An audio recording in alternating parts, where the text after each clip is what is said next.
तैयारी भारतीय बाजारों की खुलने की पहला सौदा में आप सबका स्वागत है। प्री ओपनिंग सेशन से संकेत है एसजीएक्स निफ्टी से धीरे धीरे रिकवरी के आते हुए दिख रहे हैं। ठीक उसी तरह जैसा हम शुरुआत में बात कर रहे थे कि शायद बाजार उतने कमजोर ना खुले जैसा कि दिख रहे हैं, और अब पहली टिक आपकी स्क्रीन पर आने की तैयारी में। इस वक्त सेंसेक्स और निफ्टी पर 33 अंक ऊपर दिख रहा है, सेंसेक्स 11 अंक नीचे दिख रहा है। निफ्टी कुछ स्टॉक्स जो एक्शन में दिख रहे हैं उन पर डालिए नजर। टाटा स्टील 2% नीचे, टाटा मोटर्स 2% नीचे, भारतीय एयरटेल में दिख सकता है 2% का नुकसान। ये तीन स्टॉक है जो कमजोरी की तरफ शुरुआत करते हुए दिख रहे हैं। केन इंडिया में 3% की मजबूती, टाटा पावर 3% ऊपर खुल सकता है, बॉश 2% ऊपर, और ल्यूपिन में भी लगभग इतनी ही मजबूती। 63.84 ये था रुपए का कल का क्लोजिंग लेवल। 20 पैसे के नुकसान के साथ रुपए ने क्लोजिंग दिए डॉलर के सामने। इन लेवल पर आज देखना होगा करेंसी मार्केट में क्या कोई बड़ा हलचल दिखता है। जी नहीं, बिल्कुल यहाँ पर 8 पैसे की मजबूती के साथ शुरुआत होती हुई दिख रही है। 63.75 तो करेंसी मार्केट स्टेबल है और इस वक्त कोई खास बड़ा फर्क पड़ता नहीं दिख रहा है। तो ये है इस वक्त का रुझान करेंसी मार्केट का। देख लेते हैं कि किस तरह का आगे डेवलपमेंट यहाँ पर होता है। लेकिन एक बात तय है, करेंसी उतनी कमजोर होती नहीं दिख रही जितना कि शायद कल सुबह सुबह अंदाजा लगाया जा रहा था। चलिए आगे बढ़ते हैं, कुछ और स्टॉक्स पर लेते हैं राय। हमारे एक्सपर्ट्स हमारे साथ हैं और उनसे पूछते हैं कि किस तरह की रणनीति रखनी चाहिए इस वक्त। ग्लेनमार्क ये स्टॉक है चंदन वायदा कारोबार में, जहां पर आपसे राय लेना चाहता हूं। एक दवा के लिए यूएस एफडीए की मंजूरी आज सुबह मिली है। ग्लेनमार्क क्या खरीदने का मौका दिखता है आपको? जी हाँ, ओवरऑल इसका ट्रेंड पॉजिटिव है और स्टॉक अपने आप को होल्ड करने में कामयाब हो रहा है। लास्ट सीरीज में अच्छे खासे उछाल इस स्टॉक में देखने को मिले, तो मेरे हिसाब से यहाँ पे खरीदारी के चांस रहेंगे। 945 के आसपास का इमीडिएट सपोर्ट है, उस सपोर्ट को फॉलो करते हुए ट्रेड किया जा सकता है। ऊपर में स्टॉक में पोटेंशियल है कि इसका जो रिसेंट हाई है 1014 उसको भी निकाल के ऊपर के मुंह देखें, तो यहाँ पे एक अच्छा बाय बन सकते हैं। और बाजार में जिस हिसाब से वोलेटिलिटी भी बढ़ रही है, फार्मा काउंटर थोड़े से पार्टिसिपेंट करते नजर आएंगे। ग्लेनमार्क के अलावा लुपिन और सिप्ला दोनों में भी हमारा पॉजिटिव व्यू। ओके, तो ग्लेनमार्क में एक अपॉर्चुनिटी तेजी की स्टॉक देखिए प्री ओपन में 2% ऊपर। रुपए में आज क्या एक्शन रहेगा? हमारे साथ ग्रीनबैक फॉरेक्स के सुब्रमण्यम शर्मा लाइन पर जुड़ रहे हैं। सुब्रमण्यम जी, स्वागत है आपका। क्या रुझान आपको नजर आ रहा है? क्योंकि कल हमने देखा था हल्की सी वीकनेस जरूर थी, कंसिडरिंग यूरो डॉलर के मुकाबले कमजोर पड़ा, तो डॉलर में मजबूती देखी गई। आज मॉडेस्ट शुरुआत रही है, लेकिन क्या संभावना है दोपहर बाद कुछ वीकनेस गहराएगी या फिर स्टेबल है करेंसी एट द मोमेंट? देखिए, कल जो हमने रुपए के मूवमेंट देखे थे प्योरली एक नीजक रिएक्शन के हिसाब से हुआ था, क्योंकि ग्लोबल इक्विटी मार्केट सारा वीक डोर पे खुला था। एक इंडियन इक्विटी मार्केट पे हमने देखे ऑलमोस्ट 500 पॉइंट के घटाव देखे थे और रुपये भी उसके कारण वीक खुले थे। लेकिन तो कल के जो लेवल जो खुले थे उसके बाद ज्यादा वीकनेस नहीं हम देखे और एंड ऑफ द डे तक हमने रुपये को एक रिकवरी देखे जो 63.80 लेवल में क्लोज किया। आज भी हमने देखे रुपया 63.80 के नीचे खुला, जो एक पॉजिटिव ट्रेंड में खुला है। सो ब्रॉड आउटलुक ये है कि रुपये में जो नीचे रिएक्शन था वो एक टेम्पररी इम्पैक्ट था और ये रुपये में ज्यादा इम्पैक्ट हम ये यूरो जोन के नहीं देखेंगे। तो आज जो रेंज हम देख रहे हैं 65 to 63.90 के रेंज देखेंगे और इक्विटी मार्केट में अगर कोई रिकवरी आएगी उसका भी हम पॉजिटिव इम्पैक्ट रुपये में देखेंगे। लेकिन जो मेन मूवमेंट रुपया और करेंसी में हम देखेंगे, जो वीकेंड में जो ग्रीक रेफरेंडम होगा उसके बाद अगला हफ्ता में उसका इम्पैक्ट देखेंगे। बट ब्रॉडर रेंज में हमें लग रहा है कि रुपया में इसका इम्पैक्ट ज्यादा नहीं होगा। ओके, रुपये में ज्यादा खास इम्पैक्ट, खास असर पड़ने की आशंका नहीं। शुक्रिया शर्मा साहब आपका हमारे लिए वक्त निकाल कर इन सब पर अपनी राय हमारे साथ शेयर करने के लिए। एचडीएफसी लिमिटेड, अमरीश, इस पर आपसे राय लेना चाहता हूँ। आज सीरीज की एक रिपोर्ट में देख रहा था 1500 रुपए के लक्ष्य के साथ उन्होंने खरीदारी का मौका दिखाया है एचडीएफसी लिमिटेड में। क्या लगता है आपको, क्या बाजार की इस कमजोरी में ये एक स्टॉक हो सकता है जो इन्वेस्टर्स के पोर्टफोलियो में खरीदने का मौका दे रहा है? Absolutely. I think HDFC Bank is evergreen in that financial services space. तो मुझे लगता है कि जब भी यहाँ पे गिरावट आती है, that's a buying opportunity from longer term, because if you see the last 15-20 years, it has been giving a return of 20-25% per annum. So मुझे लगता नहीं कि यहाँ पे कोई भी रिस्क है। ओके, तो शायद एक अपॉर्चुनिटी जरूर देखी जाएगी। कुछ और स्टॉक्स जो रेडार पर रहेंगे, वोल्टास, नोमरा ने ऑफ कोर्स डाउनग्रेड किया है 265 का टारगेट, लेकिन मेरिल लिंच कह रहा है 346 के लेवल्स देखने को मिलेंगे। तो कंप्लीट ऑपोजिट एंड्स पर वो रिपोर्ट्स आती हुई। वोल्टास के बिजनेस फंडामेंटल्स आपको कैसे दिख रहे हैं इस तरह के मार्केट में? क्या आपको लग रहा है कि 325 के आसपास पैसा बनेगा स्टॉक में या फिर और गिरावट आएगी तभी लेंगे? फंडामेंटल्स तो श्योरली अच्छे हैं, even the results have been decent, पर मुझे लगता है कि इस लेवल पे it's fully price looking at the way the markets are poised, तो मुझे लगता है कि one should look at some sort of a fall in this stock before buying, और मुझे लगता and I think say about 7-8% lower than the current levels should be a good entry point. But at the same time in the similar space I would say Crompton Greaves has come to decently attractive levels, और यदि ये 160 के नीचे गिरता है say around 156-157, I think at those levels one could look at buying Crompton Greaves.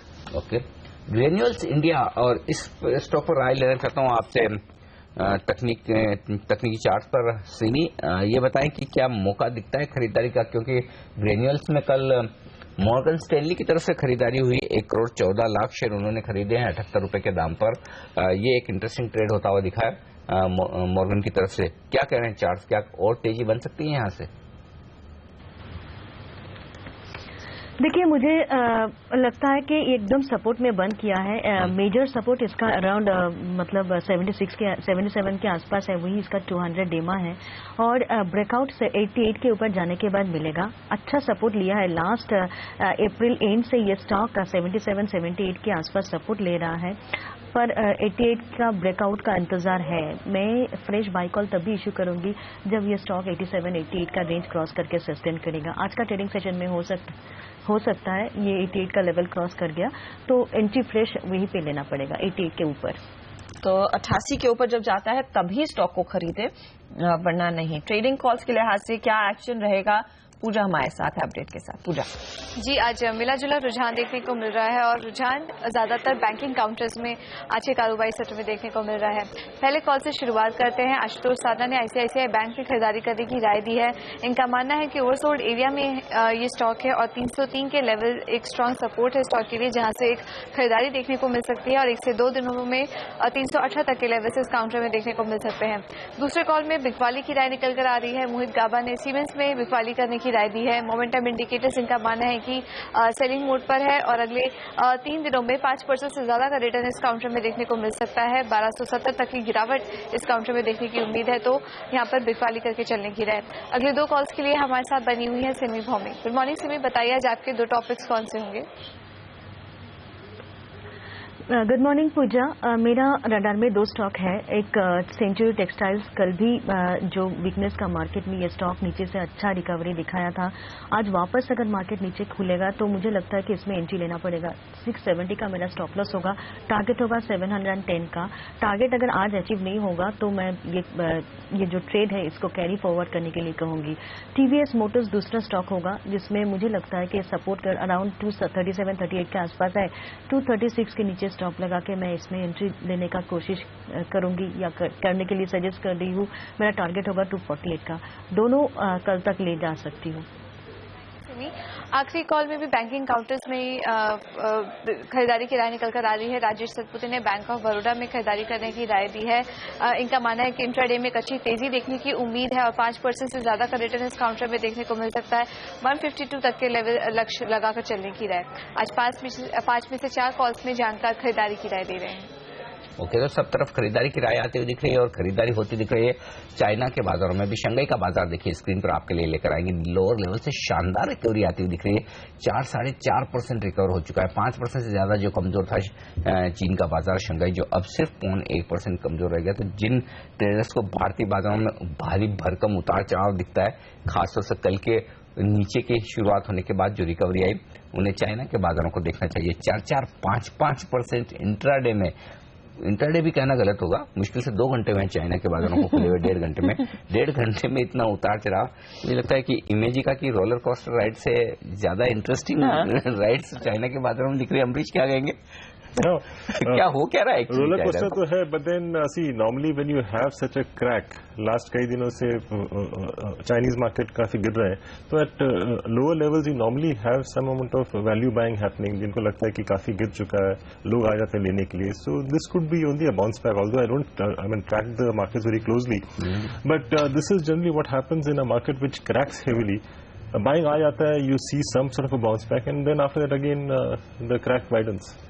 China आपको बता दें अपने पीक से 20 से 21% करेक्ट कर चुका है और जैसे अमरीश कह रहे हैं तो वो बाउंस बैक आना ऑब्वियस है, लेकिन देखना होगा कि वाकई में वो कितना टिक पाता है, क्योंकि अब फिर से 1% से ज्यादा की गिरावट, तो काफी वॉलेटाइल वो मार्केट है। कुछ मिनट्स में आधा परसेंट मार्केट बदल रहे हैं, मतलब आधा परसेंट, मतलब ये समझे जैसे हम अगर सेंसेक्स पर बात करें तो यानी कि 125 पॉइंट सेंसेक्स कुछ मिनटों में ऊपर नीचे हो जाए, तो जिस तरह का हमारा रुझान होता होगा वैसा चाइनीज। थैंकफुली भारतीय बाजार इतने वॉलेटाइल नहीं है अब अनिल, वो एक सोलस ऑफ कॉस्ट है निवेशकों के लिए की तरह चाइनीज स्टॉक्स भी फ्रेजाइल होते हुए दिख रहे हैं ऐसा लग रहा है। चलिए एनीवे, चाइना पर नजर तो रहेगी, कुछ न कुछ इंटरेस्टिंग डेवलपमेंट वहां पर जरूर होते हैं, लेकिन कुछ इंटरेस्टिंग स्टॉक्स आपके सामने लेकर आते हैं ब्रिगेड एंटरप्राइजेज, और इसके चार्ट पर सीधे आपसे राय लेना चाहूंगा, क्योंकि खबरें ये आ रही कि 550 करोड़ की प्रॉपर्टी कंसाई नेरोलक की चेन्नई में है, जिसको डेवलप करने की ब्रिगेड एंटरप्राइजेस यहाँ पर एक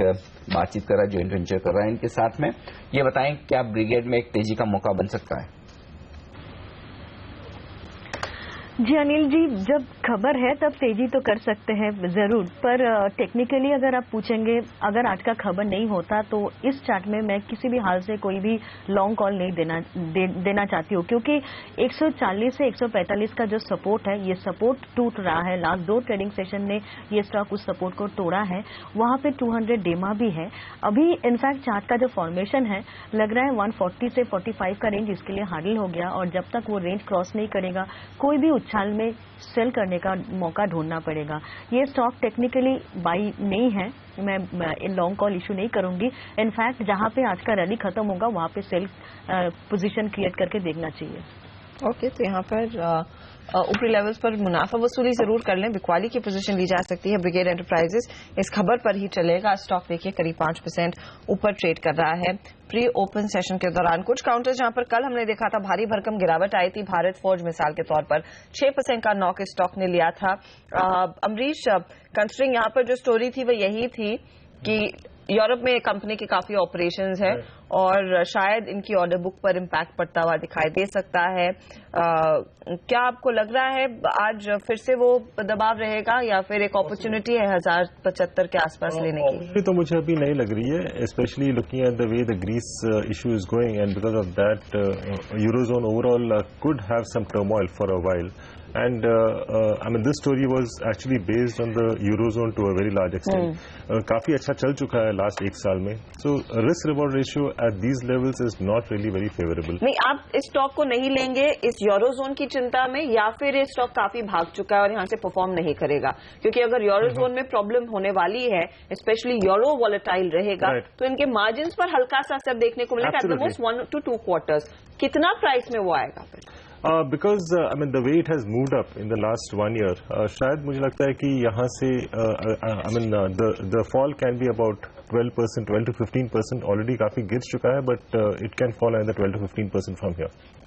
Okay. डीप इंडस्ट्री ये स्टॉक है और सिमी इस पर आपसे राय लेना चाहता हूँ, क्योंकि ओएनजीसी के साथ इन्होंने एक करार किया है 278 करोड़ रुपए का। स्टॉक प्री ओपनिंग सेशन में 13% ऊपर है, 10 रुपए बढ़कर ट्रेड करता हुआ दिख रहा है। वॉल्यूम हालांकि 3,300 शेयर्स के ये भी दिख रहे हैं। तो ऐसे में बताएं कि कौन से लेवल्स अहम है ऊपर डीप इंडस्ट्री के लिए? जी अनिल जी, ये स्टॉक इसका जो टेक्निकल चार्ट है काफी इंटरेस्टिंग है। इनफैक्ट अच्छा चार्ट में अगर कोई बाइक खरीदारी करना है तो मुझे लगता है कि इससे अच्छा चार्ट हो नहीं सकता है, क्योंकि ये स्टॉक एक मेजर सपोर्ट के ऊपर है 200 डेमा, जिसका 69 के आसपास है। कल का क्लोजिंग सेशन में ये 77 के आसपास क्लोज किया था। आज थोड़ा बहुत ऊपर खुलता भी है तो भी मुझे लगता है कि ये बाय किया जा सकता है। टारगेट 92 से 95 का होगा, यही इसका लास्ट 1 साल का हाई है। 95 के ऊपर जाने के बाद इसमें फ्रेश मोमेंटम आ सकता है। खबर में अगर 95 का लेवल आज ही क्रॉस कर गया तो बहुत अच्छा होगा, नहीं तो 95 के ऊपर ही इसका फ्रेश ब्रेकआउट है। ये स्टॉक मैं इशू कर सकती हूँ एक buy call. Okay, buy call की यहाँ पर एक संभावना नजर आ रही। कॉल इंडिया एक क्विक कॉल। चंदन, आपसे बाजार खुलने की तैयारी, मॉर्गन स्टैनली की तरफ से यहाँ पर एक खरीदारी का यहाँ पर रिकमेंडेशन आता हुआ दिखा है। 449 रुपए से लक्ष्य बढ़ाकर 530 रुपए किया है, कितनी तेजी बनेगी? जी हाँ, देखिए इस सीरीज में हमारा पॉजिटिव व्यू है और जिस हिसाब से पिछले 11 महीनों के कंसोलिडेशन के बाद में स्टॉक ने मूवमेंट दिया है और 400 के लेवल को होल्ड कर रहा है, लगभग लग रहा है इसका रिसेंट हाई 421 और उसके ऊपर 430 तक के लेवल देखने को मिल सकते हैं। तो मेरे हिसाब से यहाँ पे ऑप्शन में या फिर फ्यूचर में ट्रेड करके पॉजिटिव मूव है वो एक्सपेक्ट किया जा सकता है। ओके, तो ये राय आती हुई इस वक्त, और इस बीच भारतीय बाजारों की खुलने की तैयारी है। जैसा हम बता भी रहे थे कि शायद एसजीएक्स निफ्टी जितना कमजोर ना खुले, बाजार बेहतर शुरुआत करते हुए दिखे, वैसा ही होता दिख रहा है। आप देखिए 17 अंक नीचे सेंसेक्स और निफ्टी मैच 2 अंक नीचे, यानी कि शांत शुरुआत के आसार इस वक्त आपको नजर आएंगे भारतीय बाजारों में, और ये देखना इंटरेस्टिंग होगा। हालांकि बैंक निफ्टी जरूर 1/4% नीचे खुलता हुआ दिख रहा है, क्योंकि कुछ पीएसयू बैंक जो डाउनग्रेड हुए हैं उसका असर शायद पड़ता हुआ दिखे, लेकिन बाकी सारे इंडेक्स फ्लैट शुरुआत के पहली टिक आपकी स्क्रीन पर आती हुई इस वक्त सेंसेक्स और निफ्टी पर 25 अंक नीचे सेंसेक्स और 4 अंक ऊपर निफ्टी है। तो सेंसेक्स और निफ्टी एकदम फ्लैट शुरुआत करते हुए दिख रहे हैं। Mid cap index, small cap index, bank Nifty सब जगह शांत शुरुआत होती हुई दिख रही है। आइए कौन से स्टॉक सेक्शन में टेक महिंद्रा आज फिर से 0.25% की गिरावट दिखाता हुआ बड़े डाउनग्रेड्स के बाद, जो कि सीएलएसए और क्रेडिट स्विस की तरफ से आए हैं। डॉक्टर रेड्डीज में 1% का नुकसान है। टीसीएस आधा % कमजोर खुलता हुआ दिखा आज अपनी एजीएम के पहले, तो मामूली नुकसान यहां पर दिखा है, लेकिन इस बीच बाजार मजबूत होते दिख रहे हैं ट्रेडिंग के लिहाज से। 70 अंक ऊपर सेंसेक्स और 30 अंक ऊपर निफ्टी होता हुआ दिख रहा है, 8,350 के लेवल को पार करता हुआ। मिड कैप इंडेक्स 1/4% मजबूत, बैंक निफ्टी से लीडरशिप आती हुई दिख रही है। आधा % की तेजी बैंक निफ्टी में हो चुकी है। कोल इंडिया 2% ऊपर है मॉर्गन स्टैनली की रिपोर्ट के बाद, अभी हम जो बात कर रहे थे। कोटक महिंद्रा बैंक में 1.5% की तेजी, लीवर कल की तेजी को आगे बढ़ाता हुआ 1% ऊपर। एशियन पेंट्स मजबूत है, सन फार्मा यहां पर 1% की तेजी होती हुई दिख रही है। बैंक ऑफ बड़ौदा में मजबूती है। तो ये स्टॉक्स हैं जो तेजी की तरफ एक्शन दिखा रहे हैं और 8,350 के बेहद करीब पहुंचने की कोशिश बाजार की होती दिख रही है। आइए वायदा कारोबार में ग्लेनमार्क को यूएस एफडीए की अप्रूवल मिली है एक ड्रग के लिए 2.5% की मजबूती के साथ। टॉप गेनर सन टीवी में 2% का उछाल आता हुआ दिख रहा है आज, और एमटेक ऑटो में 2% की तेजी बनती हुई दिख रही है। कोल इंडिया भी यहां पर 2% मजबूत है। एसकेएस माइक्रो 1% की तेजी के साथ ट्रेड करता हुआ दिख रहा है। और कमजोर शेयरों की बात करें तो जेपी पावर 1.5% कमजोर है, और वोल्टास यहां पर न्योमुरा ने इस शेयर में रिड्यूस की रेटिंग दी है 265 रुपए के लक्ष्य के साथ, उसका नुकसान उठाना पड़ रहा है 1.5% के तौर पर। हालांकि यहां पर मेरी लिंच ने 346 रुपए का लक्ष्य रखा, तो 2 एफआईज की तरफ से अलग अलग डायरेक्शन में रिपोर्ट आती हुई दिख रही है। लेकिन बाजार स्टेबल हो चुके हैं। ऐसा लग रहा है कि 8,340 के आसपास के जो लेवल्स है, जो पिछले 4-5 ट्रेडिंग सेशंस हैं, हम इन लेवल्स के आसपास निफ्टी को ऊपर या नीचे की तरफ जरूर पहुंचते हुए देख रहे हैं। उन्हीं लेवल्स पर सेटल होने की कोशिश करते हुए दिख रहे हैं, और यहां लगता है जोर आजमाइश होगी तेजी और मंदी करने वाले ट्रेडर्स की। लेकिन इस बीच बैंक निफ्टी काफी मजबूत है। मिड कैप इंडेक्स आधा % मजबूत हो चुका है, बड़ा एक्शन आता दिख रहा है। जी हाँ, 7 पॉइंट की तेजी इस इंडेक्स में। आप देखिए ब्रिगेड एंटरप्राइजेज लीडर है आज के पैक का, 10% का इजाफा। कंसाई नेरोलैक की वो जमीन डेवलप करने वाले हैं। कंसाई नेरोलैक जो वो जमीन दे रहा है और करीब 550 करोड़ में वो डील हो रही है। स्टॉक करीब 5% ऊपर है कंसाई का। दूसरे काउंटर जहां पर एक्शन है इसमें आप देखेंगे ग्लेनमार्क फार्मा, जैसे अनिल ने मेंशन किया, इसमें तेजी का मूव आता हुआ दिखाई दिया है। मैरिको जैसे काउंटर्स है जहां पर एक हल्का अपटिक आया है, लेकिन वॉल्यूम्स बहुत कम है इस स्टॉक में। वॉल्यूम एक्शन के लिहाज से अगर आप देखें तो आज एमईपी इंफ्रा में फिर से एक्शन बनता हुआ करीब 2%, 1.5% तक के गेंस देखने को मिले हैं। फेडरल बैंक, कोल इंडिया ऑफकोर्स एक अपग्रेड आया है, तो 1.5% का इजाफा इसमें देखने को मिला है। इंडिया सीमेंट में आधे % तक के मूव्स बनते हुए दिखाई दिए हैं। कैनरा बैंक और बैंक ऑफ इंडिया, मोदीज ने इनकी रेटिंग डाउनग्रेड की है, आधा % नीचे कैनरा बैंक का शेयर। बैंक ऑफ इंडिया उससे ज्यादा का नुकसान झेलता हुआ इस समय। कुछ और स्टॉक्स में जहां पर हमने देखा है सेल साइड की पोजीशंस बनती हुई दिखाई दी है। अपोलो टायर करीब आधे % के नुकसान के साथ ट्रेड दिखा रहा है आज के सत्र में। दूसरे स्टॉक्स में देखिए सिंटेक्स, एक्साइड जैसे काउंटर्स है जहां पर वॉल्यूम पिकअप अच्छा खासा है, लगभग 1% का इजाफा देखने को मिला है इन कुछ काउंटर्स में, तो थोड़ा सा ट्रैक्शन बनता हुआ दिखाई दे रहा है। रन में मूव्स वाले ज्यादा काउंटर्स है नहीं। 1% की तेजी में आप देखेंगे मैरिको है, वीआरएल लॉजिस्टिक्स वो नई लिस्टिंग, अनंत राज जैसे काउंटर्स, पोलारिस कंसल्टिंग जैसे काउंटर्स, प्रेस्टीज एस्टेट्स, स्पार्क, इनमें कुछ हरकत देखने को मिल रही है। मिड कैप आईटी आपके लिए हाजिर करते हैं, वहां पर क्या रुझान है, क्योंकि याद होगा आपको पिछले कुछ सेशंस में मिड कैप आईटी शेयरों की काफी गिरावट हुई थी, काफी पिटाई हुई थी। माइंट्री लगभग 1% ऊपर, पोलारिस में हमने देखा लगभग 1% के गेंस देखने को मिल रहे हैं।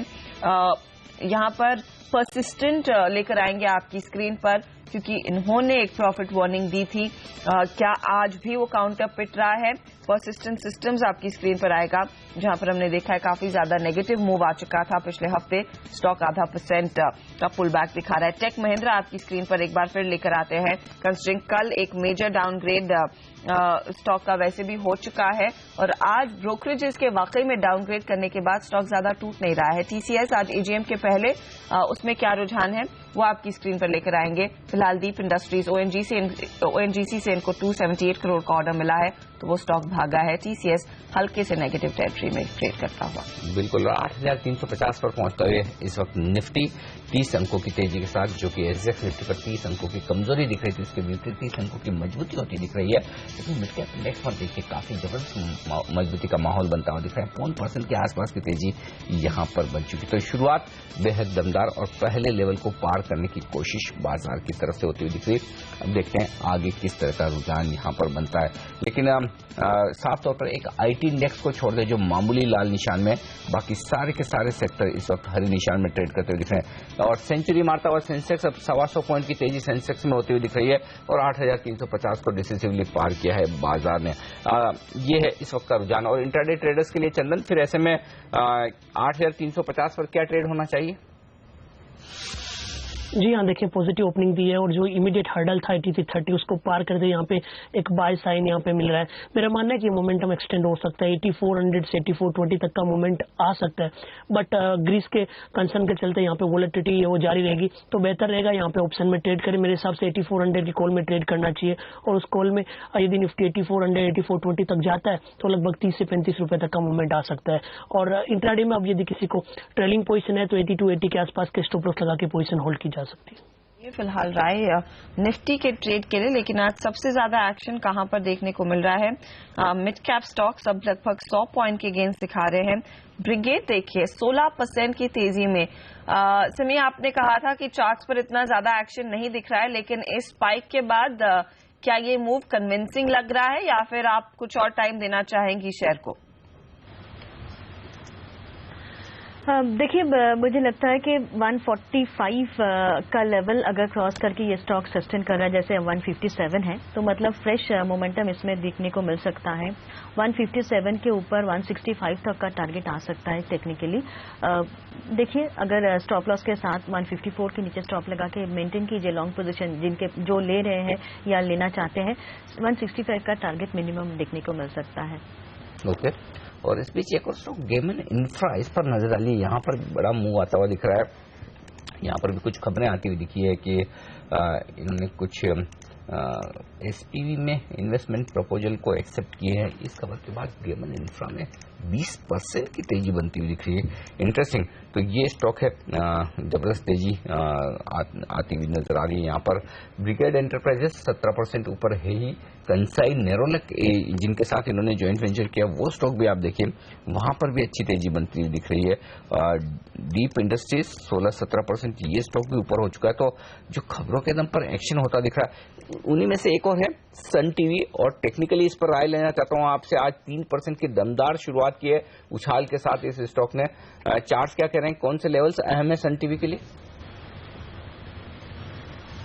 देखिए अनिल जी, चार्ट अच्छा लग रहा है। आज का इंट्राडे चार्ट तो ठीक ही है, पर ये जो स्टॉक है मुझे लगता है कि थोड़ा बहुत वॉलेटाइल बहुत है और इसमें अगर कोई पोजीशन लेना है तो स्टॉप लॉस जरूर लगाइए, क्योंकि ओवरऑल अगर चार्ट देखेंगे, शॉर्ट टर्म चार्ट देखेंगे तो इंटरेस्टिंग नहीं लग रहा है। आज का जो मोमेंटम है, ये मोमेंटम होल्ड हो सकता है। 285 का स्टॉप लॉस लगाना पड़ेगा। 285 का ये आज का लो है। अगर 285 के ऊपर ये स्टॉक मेंटेन करेगा तो इसमें टारगेट 297 का आता है। तो कीजिए लॉन्ग आज के लिए 285 के स्टॉप लॉस के साथ। पर आज अगर ये स्टॉक ऊपर में टारगेट अचीव कर देता है तो प्रॉफिट बुक करके निकल जाइए। चार्ट काफी वीक है, डेली चार्ट काफी वीक है और शॉर्ट टर्म चार्ट भी वीक है। कभी भी कोई खबर में ये स्टॉक नीचे आ सकता है। इंट्राडे ट्रेड ठीक है। ओके, ये है इंट्राडे के लिहाज से शायद एक्शन रहेगा इस स्टॉक में।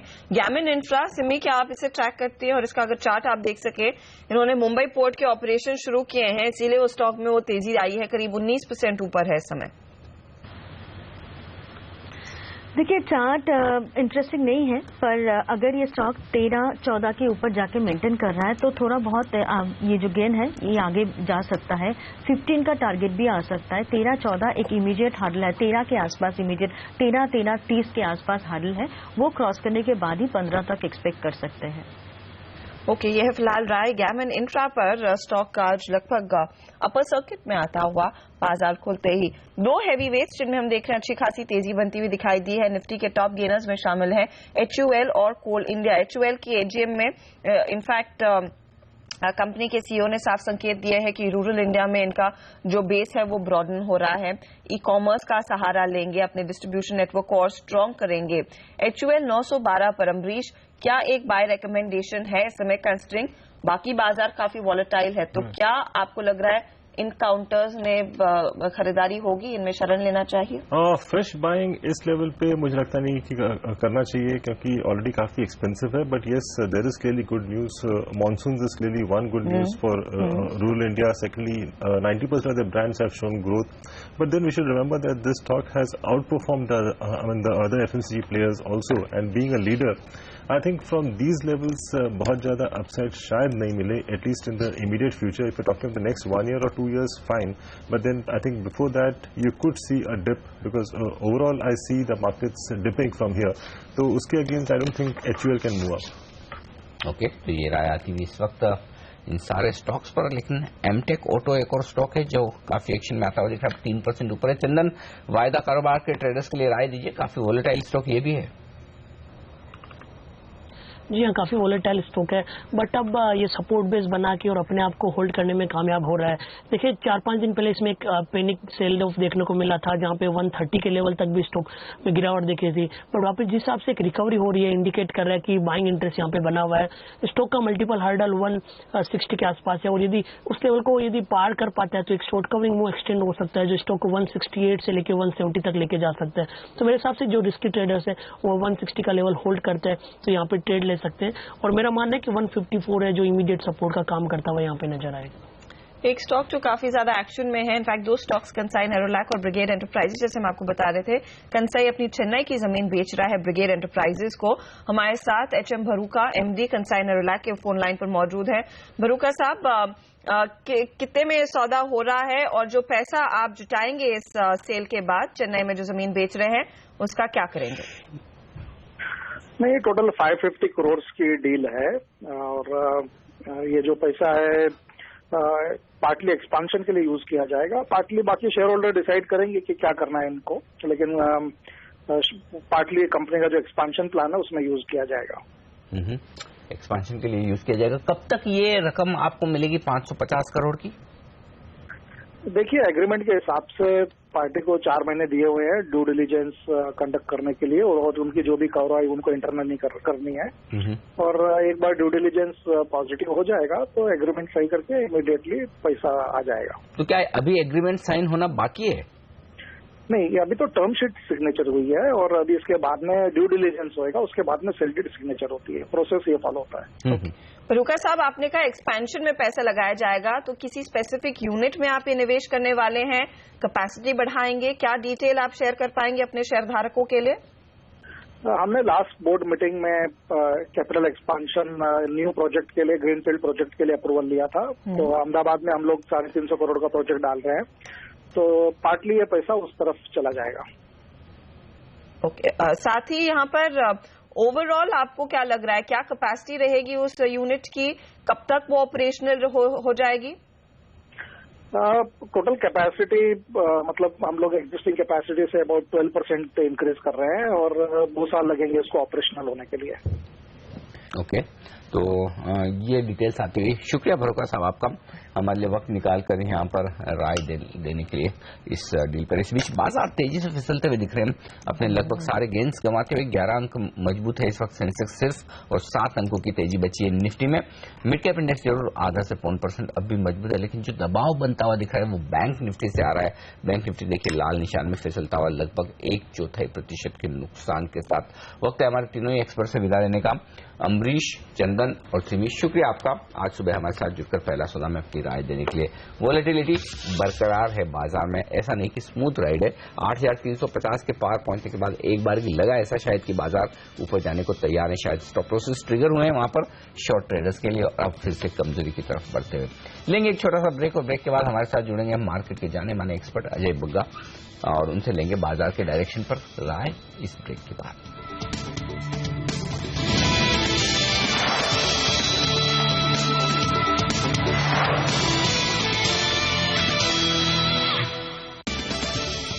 तेजी से फिसलते हुए बाजार, 45 अंकों का नुकसान। सेंसेक्स में निफ्टी 10 अंक नीचे दिन के लो पॉइंट की तरफ आता हुआ दिख रहा है। एक बार की तुरंत नजर डाल दें आज की निफ्टी की ट्रेडिंग रेंज पर। जी हां, हाई बनाया है हमने 8356 का, 8,350 के पार निकले जरूर थे शायद स्टॉप लॉसेस ट्रिगर होने के लिए, लेकिन टिक नहीं पाए और अब जो लो बना है वो है 8,307 का। इंटरेस्टिंग है बाजार। मिड कैप इंडेक्स हालांकि अब भी 1/4% की तेजी बरकरार रखने में कामयाब। बैंक निफ्टी जरूर यहां पर नुकसान के साथ ट्रेड करता हुआ दिख रहा है। 800 स्टॉक पॉजिटिव है, 300 शेयरों में नुकसान के साथ कारोबार होता हुआ दिख रहा है। हमारे साथ अब स्टूडियो में है जाने माने मार्केट एक्सपर्ट अजय बग्गा साहब। अजय जी, स्वागत है आपका सीएनबीसी आवाज पर। आप तो लगातार आगाह कर रहे थे कि ग्रीस को इतना लाइटली मत लीजिए, दिक्कतें हैं, होंगी, बाजारों पर रिएक्शन भी आएगा, लेकिन क्या आपको लगता है कि जो रिएक्शन आया है वो वाकई में और ज्यादा खराब हो सकता था? हम छोटे से बच गए। हम छोटे से बच गए। मैं बिल्कुल सहमत हूं अनिल जी के इंडिया में इतनी मार नहीं लगी, नहीं तो यूएस जैसा मार्केट, इतना बड़ा मार्केट। अच्छा, यूएस गवर्नमेंट का कोई एक्सपोजर नहीं है ग्रीस को।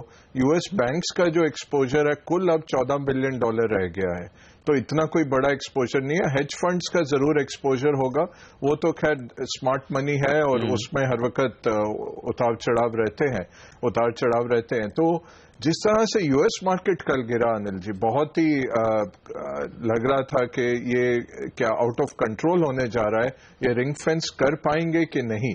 ग्रीस की प्रॉब्लम, बहुत छोटा देश है, अगर आप देखें उसको आंकड़ों में 240 बिलियन का जीडीपी है, जो यूरोप के जीडीपी का सिर्फ 2% है। मार्केट कैप 20 बिलियन की रह गई है, क्योंकि इतना मार्केट गिर चुका है, 75% डाउन है 2008 से मार्केट। तो कुछ ओवरऑल इम्पैक्ट। अच्छा, एक्सपोर्ट्स देखें, चाइना का एक्सपोर्ट्स 0.1% है ग्रीस का। यूएस का जो टोटल एक्सपोर्ट्स का हिस्सा ग्रीस को जाता है वो $700 मिलियन है, 0.5% उनके एक्सपोर्ट का।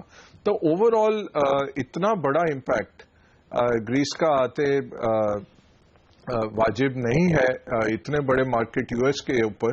बट जब कॉन्टेजियन आता है अनिल जी, वो कहीं नहीं देखता है, ऊपर से ऑर्डर आते हैं। हमने भी मल्टीनेशनल्स में काम किया है, तब यही होता है, अगर लिक्विडिटी आपको बढ़ानी है, किसी भी प्राइस पे आप माल बेचिए और लिक्विडिटी बनाइए, ये हो जाता है एक कॉल।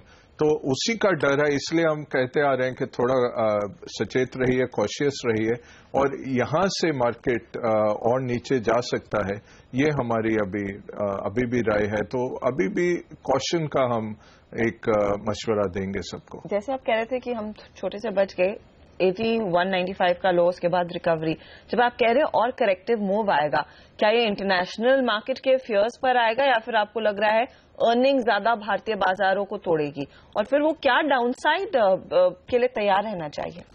डाउनसाइड हर्षदा यही लग रहा है कि 7,900 8,000 के बीच में। अब वो मार्च में जब हम कह रहे थे 8,900 के लेवल्स पे, तब कोई मान नहीं रहा था, लगता नहीं था कि ऐसी गुंजाइश हो सकती है। तो अब ये काफी ये मार्केट जिस तरह से 8,000 और 8,300 के बीच में रहा है, वो एक लेवल एस्टैब्लिश हो गया। अब यहां से दो तरफा डाउनवर्ड मोमेंटम के कारण हो सकते हैं। एक तो इंटरनेशनल में देखिए तो जो नोन है वो तो है प्यूर्टो रिको आएगा 72 बिलियन का, उसमें अब वो यूएस का ही संकट है, यूएस ही करेगा, उसको उभारेगा।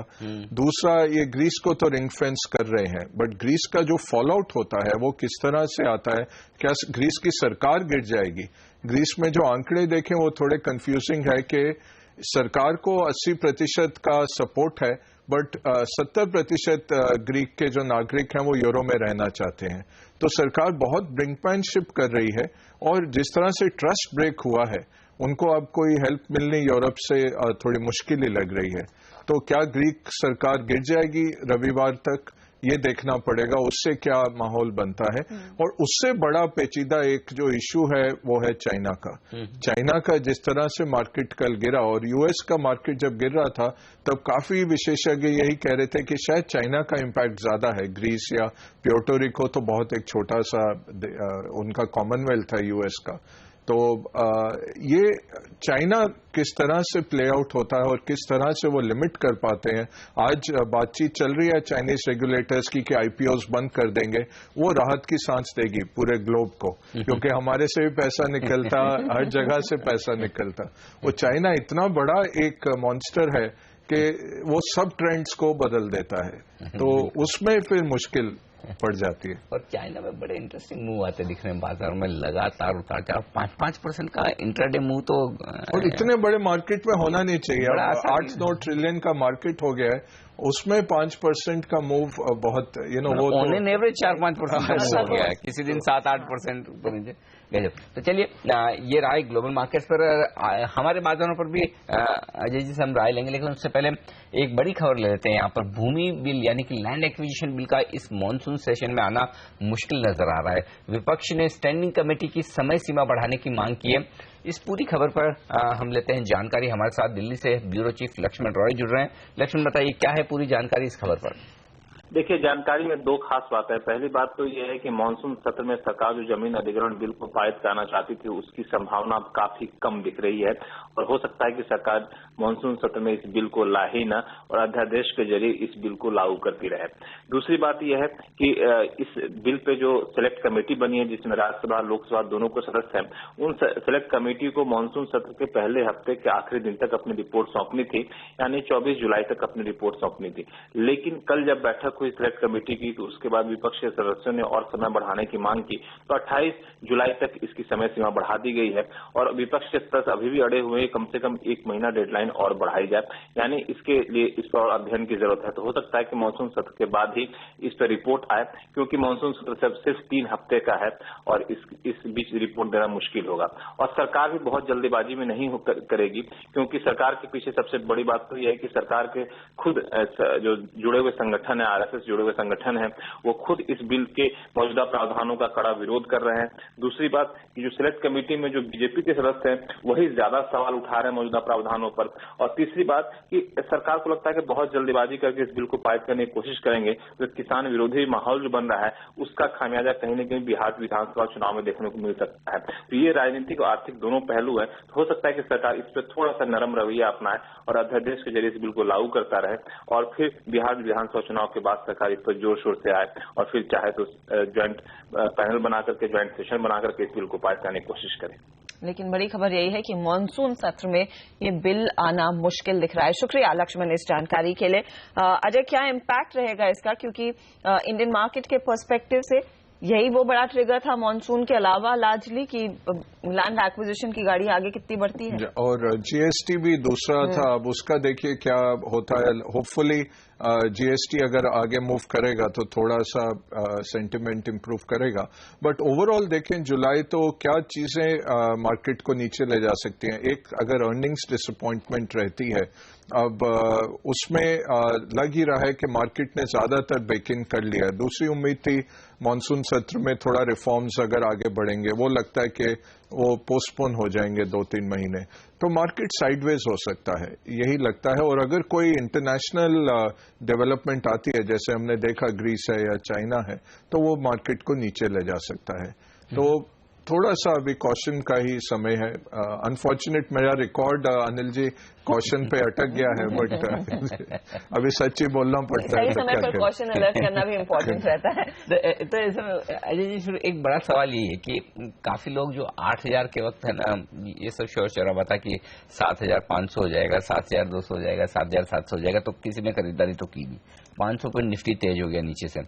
तो क्या वो इंतजार करें, मिलेगा? मतलब इस मार्केट में कोई जल्दबाजी करने की जरूरत नहीं। जी, मैं कहूंगा जल्दबाजी नहीं करिए, ये मिलेगा मार्केट 8,000 से नीचे मार्केट जुलाई में जरूर मिलेगा। ये मेरा मशवरा। जुलाई में ही आ जाइए? जुलाई में हो जाएगा। ये इंटरेस्टिंग है कि जुलाई में ही शायद। क्योंकि वो अनिल जी 2 दिन अगर मार्केट टूटा तो 8,000 कौन सी बड़ी बात है, इतना दूर नहीं है। 100 पॉइंट अगर 2-3 दिन निकल जाए कल जैसे 8,190 था तो उसमें एक दिन और 200 पॉइंट गिर जाता मार्केट तो पहुंच जाते थे।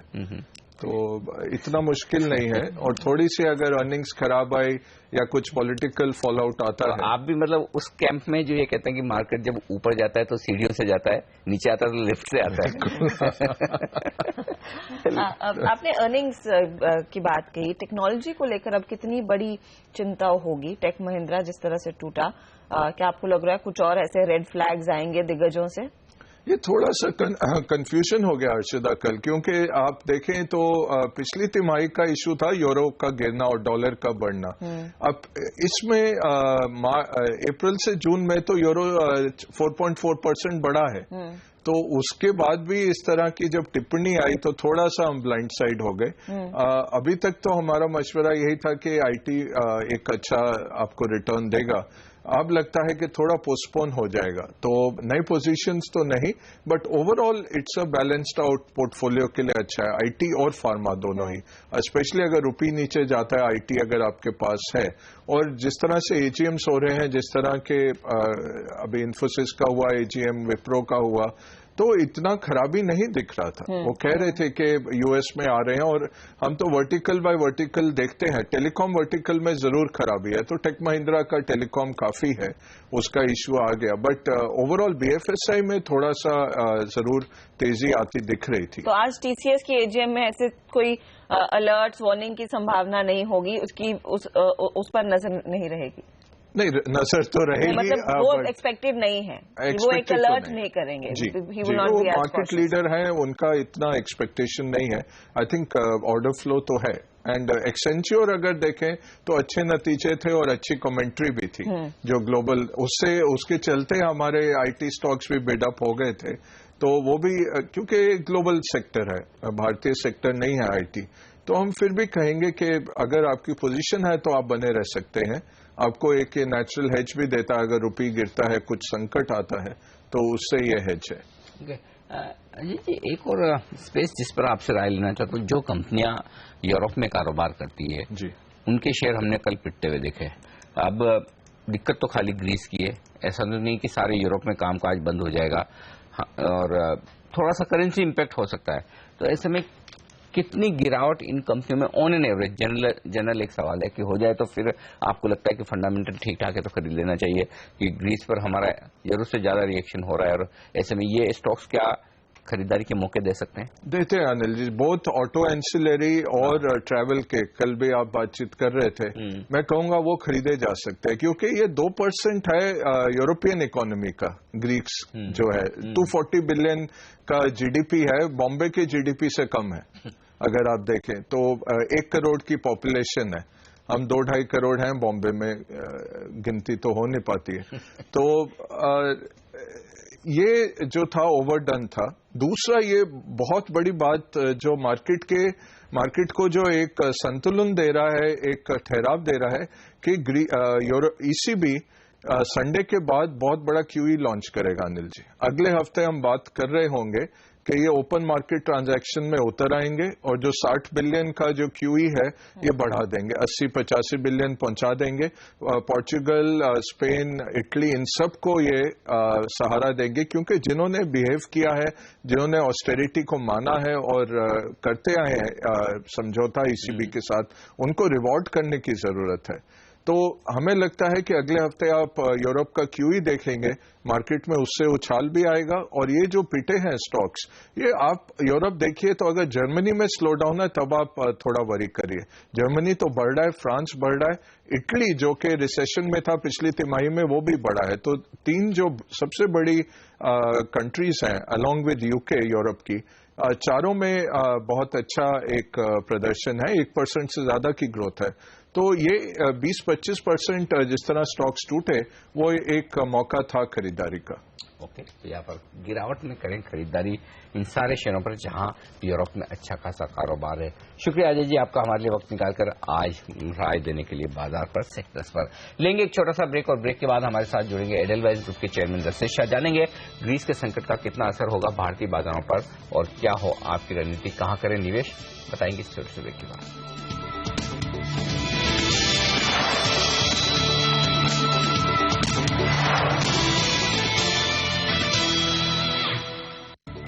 ग्रीस से दुनिया भर के बाजार डरे हुए हैं। घरेलू बाजार पर ग्रीस संकट का कितना असर देखा जाएगा और निवेशकों को ऐसे बाजार में क्या रणनीति अपनानी चाहिए, जानने के लिए मेरे सहयोगी प्रदीप पांड्या ने बात की ईडलवाइज ग्रुप के चेयरमैन रशेद शाह से।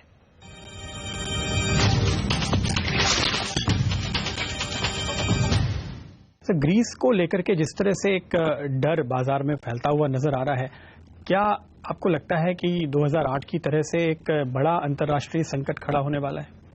ये शायद 2008 का तो रिपीट होगा नहीं, लेकिन थोड़ी अनसर्टेनिटी है। हमारा ये भी मानना है कि ग्लोबल इन्वेस्टर्स थोड़े अंडर प्रिपेयर्ड है इसके लिए, क्योंकि हर किसी का मानना था कि कुछ न कुछ सॉल्यूशन तो आ जाएगा। सो आई थिंक, और इसमें दो है, एक तो ग्रीस की जो अभी डिफॉल्ट है वो है, और अल्टीमेटली एक ग्रीक एग्जिट होगी उसका है। आई थिंक ग्रीक एग्जिट होगी तो थोड़ा ज्यादा इम्पैक्ट होएगा। हालांकि even after that I don't think ये 2007-8 का रिपीट हो सकता है, लेकिन उसका थोड़ा स्ट्रॉन्गर इम्पैक्ट होगा।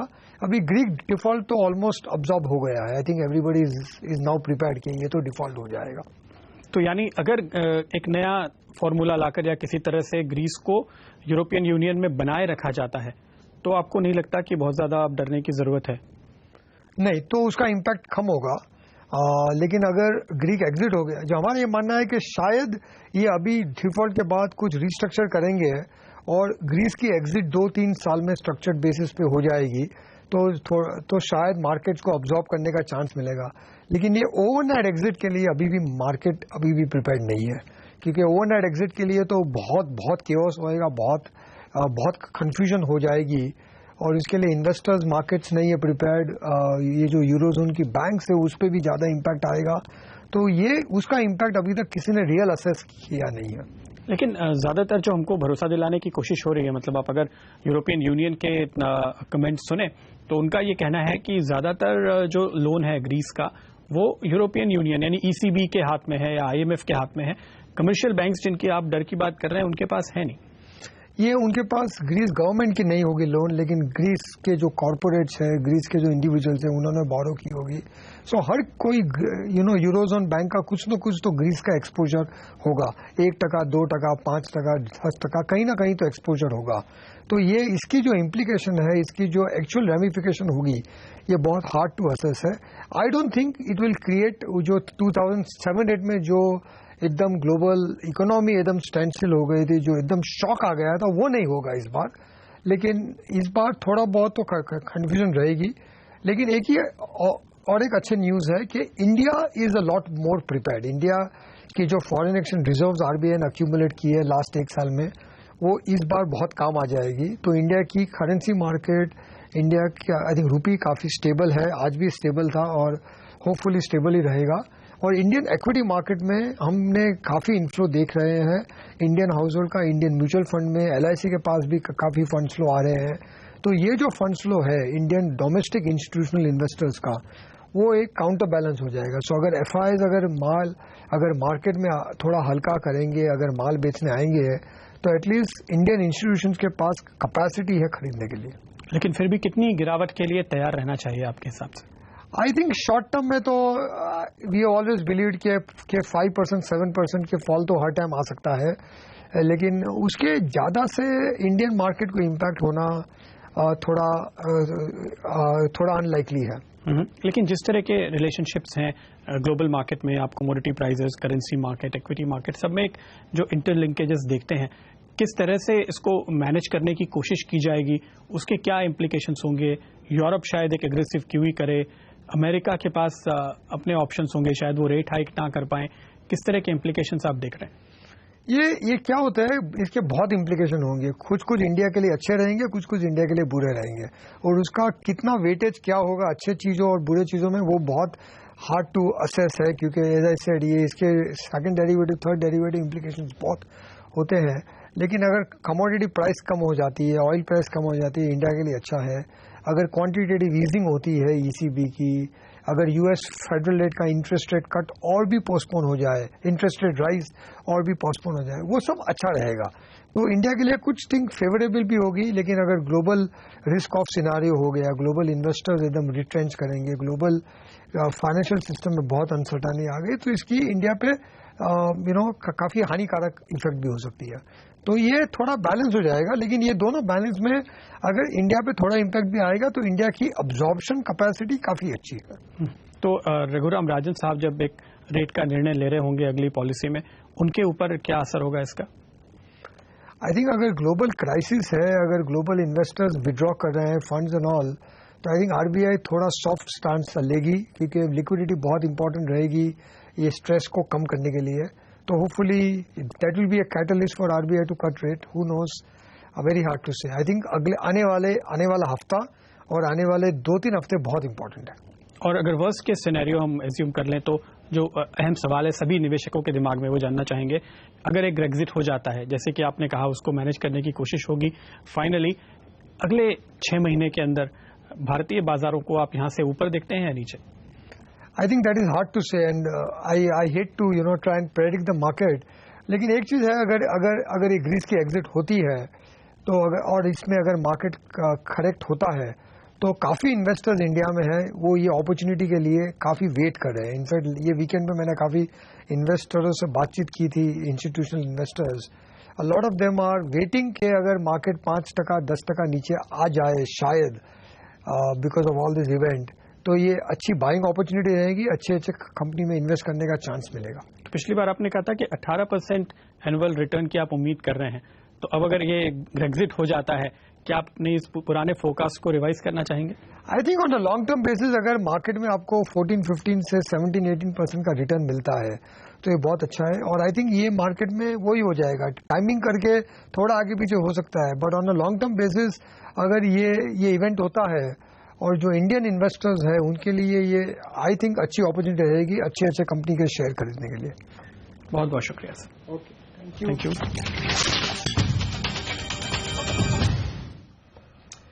तो बाजारों में सीमित दायरे में उतार चढ़ाव के बीच होता कारोबार थोड़ी स्टेबिलिटी लौटती दिख रही है। 8,300 8,350 के रेंज में कारोबार करता है निफ्टी। पहला सोलह में आज के लिए इतना ही, लेकिन आप बने रहिए सीबीसी आवाज के साथ। आगे एक चेक लेंगे कमोडिटी मार्केट की ओपनिंग का और साथ ही लेकर आएंगे सौदा आपका। नमस्कार।